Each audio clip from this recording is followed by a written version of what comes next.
Hello everyone, welcome to study book in Telugu. Friends, ఈ వీడియోలో నిరుద్యోగ భృతికి సంబంధించి అలాగే కొత్తగా మరో 50,000 నియామకాలు అయితే చేపట్టబోతున్నామని ప్రముఖ పేపర్కి అయితే మనకి ప్రచురించడం జరిగింది. సో దానికి సంబంధించి ముఖ్య సమాచారం మీకు ఈ వీడియోలో చెప్పబోతున్నాను. అలాగే పూర్తి వివరాలు కనుక చూసినట్లయితే రేపో మాపో నిరుద్యోగ భృతి కూడా ముఖ్యమంత్రి ప్రకటిస్తారు కావచ్చు, అది కూడా వస్తుంది అని టీఆర్ఎస్ వర్కింగ్ ప్రెసిడెంట్ కేటీఆర్ చెప్పడం జరిగింది. టీఆర్ఎస్ అనుబంధ విద్యుత్ కార్మిక సంఘంలో తెలుగునాడు విద్యుత్ కార్మిక సంఘం విలీనం సందర్భంగా గురువారం ఇక్కడ తెలంగాణ భవన్లో ఏర్పాటు చేసిన కార్యక్రమంలో ఆయన ముఖ్య అతిథిగా పాల్గొని మాట్లాడారు. సో ఈ అంశం గురించి టీఆర్ఎస్ ప్రభుత్వం వచ్చాక సీఎం కేసీఆర్ నాయకత్వంలో టీఎస్పీఎస్సీ ద్వారా మనకి 36,000 పైచిలకు ఉద్యోగ నియామకాలు జరిగాయి. వాటికి అదనంగా ప్రభుత్వ శాఖల్లో మరో 45,000 నుంచి 46,000 ఉద్యోగాలు భర్తీ చేశాం. జెన్కో, సింగరేణి వంటి ప్రభుత్వ రంగ సంస్థలలో నియామకాలు కూడా జరిగాయి. అన్నీ కలుపుకొని 131,000 ఉద్యోగాలను కేసీఆర్ ప్రభుత్వం ఇచ్చింది. మరియు ఇది అవునా కాదా అని ప్రతిపక్షాలు కూడా ఆలోచించాలన్నారు. ఈ మధ్యనే సీఎం కేసీఆర్ మరో 50,000 ఉద్యోగాల భర్తీకి నోటిఫికేషన్ ఇవ్వాలని ఆయన ఆదేశాలు అయితే ఆల్రెడీ ఇష్యూ చేయడం జరిగింది. సో దీనికి సంబంధించి ముఖ్య సమాచారం అయితే మీకు ప్రొవైడ్ చేశాను ఫ్రెండ్స్. సో ఉద్యోగ సమాచారానికి సంబంధించి మరింత సమాచారం నేను నా ఛానల్లో డైలీ అప్డేట్ చేస్తుంటాను. చాలామంది ఇంటర్ విద్యార్థులు వాళ్ళ అకాడమిక్ ఇయర్కి, అంటే కోవిడ్ ఉన్న నేపథ్యంలో వాళ్ళ అకాడమిక్ ఇయర్ వృధా అయిపోతుందా అని ఆలోచిస్తున్న తరుణంలో మనకి విద్యాశాఖ మంత్రి అయితే వాళ్ళకి ఇంటర్ ఫస్ట్ ఇయర్ వాళ్ళకి అలాగే సెకండ్ ఇయర్ వాళ్ళకి పరీక్షల షెడ్యూల్ అయితే ఇటీవల విడుదల చేయడం జరిగింది. సో షార్ట్ టైంలో వీళ్ళకి ఎగ్జామ్స్ నిర్వహించి వీళ్ళకి ఇంటర్ మరియు అలాగే 10th వాళ్ళకి కూడా మనకి షెడ్యూల్ అయితే రావడం జరిగింది. అలాగే 10th పాటుకి మనకి ఇంటర్ వాళ్ళకి కూడా ఎగ్జామ్ షెడ్యూల్ అయితే ఇవ్వడం జరిగింది. సో మనకి మెయిన్గా చూసినట్లయితే ఏప్రిల్ 7 నుంచి 20 వరకు ప్రాక్టికల్స్ ఉంటాయి. అలాగే షెడ్యూల్ రిలీజ్ చేసిన మంత్రి సబితా ఇంద్రారెడ్డి, ఈమె విద్యాశాఖ మంత్రిగా పనిచేస్తున్నారు ప్రస్తుతం. వొకేషనల్ కోర్సులకు కూడా ఇదే షెడ్యూల్. సో ఇక్కడ పూర్తి వివరాలు మనకి మే 1 నుంచి 20 వరకు ఇంటర్ ఎగ్జామ్ జరుగును. అలాగే మనకి 1వ తేదీ నుండి 19 వరకు ఫస్ట్ ఇయర్ వరకు, 2 నుంచి 20 వరకు సెకండ్ ఇయర్ పరీక్షలు కొనసాగుతున్నాయి. అలాగే ప్రతిరోజు ఉదయం 9 నుండి మధ్యాహ్నం 12 గంటల వరకు పరీక్షలు అయితే కొనసాగించడం జరుగుతుంది. ఈ మేరకు ఎగ్జామ్ షెడ్యూల్ను విద్యాశాఖ మంత్రి సబితా ఇంద్రారెడ్డి గురువారం రిలీజ్ చేశారు. సో ఏప్రిల్ 7 నుంచి 20 వరకు ప్రాక్టికల్ ఎగ్జామ్స్ ఉంటాయి. ఆ తర్వాత ఏప్రిల్ 1 నుంచి మనకి ఎథిక్స్ అండ్ హ్యూమన్ వాల్యూస్ ఆ పరీక్ష ఉంటుంది ఏప్రిల్ 1 నాడు. అలాగే ఏప్రిల్ 3న మనకి ఎన్విరాన్మెంటల్ ఎడ్యుకేషన్ పరీక్షలు అయితే ఉంటాయి తెలంగాణ రాష్ట్ర వ్యాప్తంగా.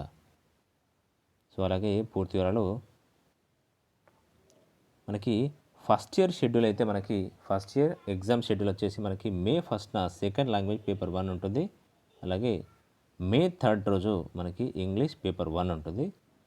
మే 5 రోజు మ్యాథ్స్ పేపర్ 1, అలాగే బాటనీ పేపర్ 1 ఉంటుంది, civics paper 1, psychology paper. So అన్ని గ్రూపుల వాళ్ళకి కలిపి మనకి మే 5 నాడు బాటనీ వాళ్ళకి, అంటే బైపీసీ, ఎంపీసీ, సిఈసీ వాళ్ళకి మనకైతే 5th నాడు వాళ్ళ ఎంచుకున్న సబ్జెక్ట్ బట్టి పేపర్స్ అయితే సెలెక్ట్ చేసుకోవడం జరుగుతుంది.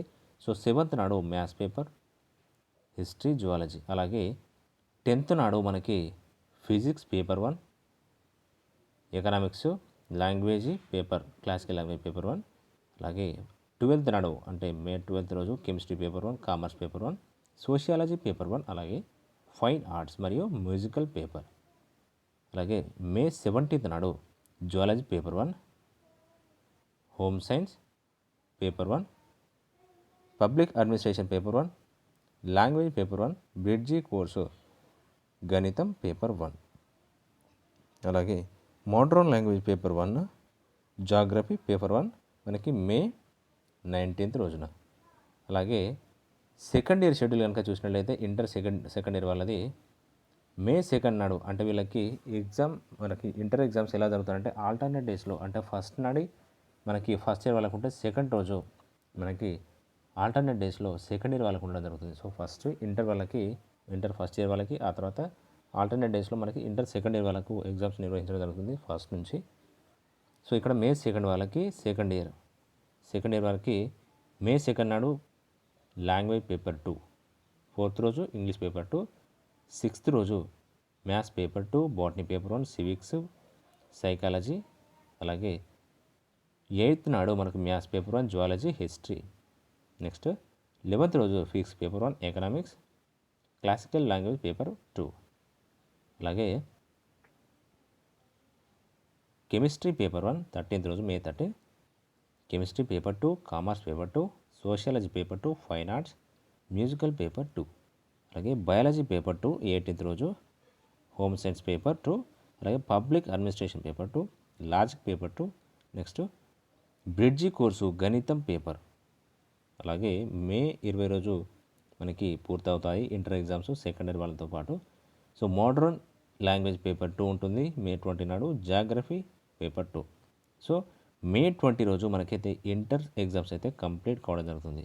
అలాగే ఇంటర్తో పాటు మనకి డిగ్రీ వాళ్ళకి కూడా మనకైతే ఎగ్జామ్ షెడ్యూల్ అయితే రావడం జరిగింది. సో మనకైతే ఏప్రిల్ 15 నుంచి డిగ్రీ పరీక్షలు జరుగుతాయి, కానీ మనకైతే ఎగ్జామ్ షెడ్యూల్ అయితే కంప్లీట్గా ఏ పేపర్ ఎప్పుడు ఉంటుందో ఇవ్వలేదు, అది త్వరలోనే రాబోతుంది. సో ఇది మనకి రాష్ట్రంలోని డిగ్రీ విద్యార్థులకు ఏప్రిల్ 15 నుంచి థియరీ పరీక్షలు నిర్వహించాలని ఉన్నత విద్యా మండలి నిర్ణయించింది. యూనివర్సిటీలోని డిగ్రీ కోర్సులకు ఒకే తరహాలో అకాడమిక్ పరీక్షలు నిర్వహించే అంశంపై గత వారం యూనివర్సిటీల రిజిస్ట్రార్లతో ఉన్నత విద్యా మండలి అధ్యక్షుడు తుమ్మల పాపిరెడ్డి సమావేశం నిర్వహించారు. అలాగే ఈ క్రమంలో బోధనా తరగతులు, సెలవులు, పరీక్షలు తదితర అంశాలపై కామన్ క్యాలెండర్ అయితే రూపొందించడం జరిగింది. డిగ్రీ యూజీ కోర్సులో అంటే అండర్ గ్రాడ్యుయేషన్ కోర్సుల్లో రీఅడ్మిషన్ ప్రక్రియ గత డిసెంబర్ 7తో ముగియగా ఈ రోజు నుంచే తరగతులు ప్రారంభం అయ్యాయి. అంటే మొదటి అంతర్గత అసెస్మెంట్ పరీక్షలు ఫిబ్రవరి 22 నుంచి, అంటే ఇంటర్నల్ ఎగ్జామ్స్ అంటారు వీటిని, ఇంటర్నల్ ఎగ్జామ్స్ ఫిబ్రవరి 22 నుంచి స్టార్ట్ కాబోతున్నాయి. అలాగే ఫిబ్రవరి 22 నుంచి మనకి 22 నుంచి 27 వరకు కొనసాగుతాయి ఇవి. అలాగే సెకండ్ ఇయర్ వాళ్ళకి అంటే రెండో అంతర్గత అసెస్మెంట్ పరీక్షలు మార్చి 22 నుంచి మార్చ్ 27. సో ఇవి రెండవ అంతర్గత మనకి అసెస్మెంట్ పరీక్షలు అంటే ఇంటర్నల్ ఎగ్జామ్స్. సో ఇవి కాలేజ్ వాళ్ళు నిర్వహించి ఫస్ట్ అండ్ సెకండ్ వాళ్ళకి మొదటి మరియు రెండవ అంతర్గత అసెస్మెంట్స్ అయితే నిర్వహించడం జరుగుతుంది. సో ఆ తర్వాత మనకి బోధన తరగతులకు ఏప్రిల్ 3 చివరి రోజు కాగా ఏప్రిల్ 6 నుంచి 14 వరకు సన్నాహక సెలవులు ఉంటాయి. అంటే మనకి మామూలుగా ప్రిపేర్ కావడానికి ప్రిపరేషన్ హాలిడేస్ అంటారు. సో మనకి మ్యాక్సిమం అయితే ఈ కోవిడ్ లేకుండానైతే మనకు ఎగ్జామ్స్కి అయితే 2-3 మంత్స్ అంటే 2 నెలల వరకు గ్యాప్ ఉండేది. సో ఈ కోవిడ్-19 నేపథ్యం వల్ల మనకైతే ఎగ్జామ్స్కి మధ్య గ్యాప్ అయితే చాలా తక్కువగా ఉంది. కాబట్టి ప్రస్తుత వార్షిక సంవత్సరంలో మనకి తొలి సెమిస్టర్లో 90 డేస్తో పాటు పని దినాలు కూడా కొనసాగనున్నాయి.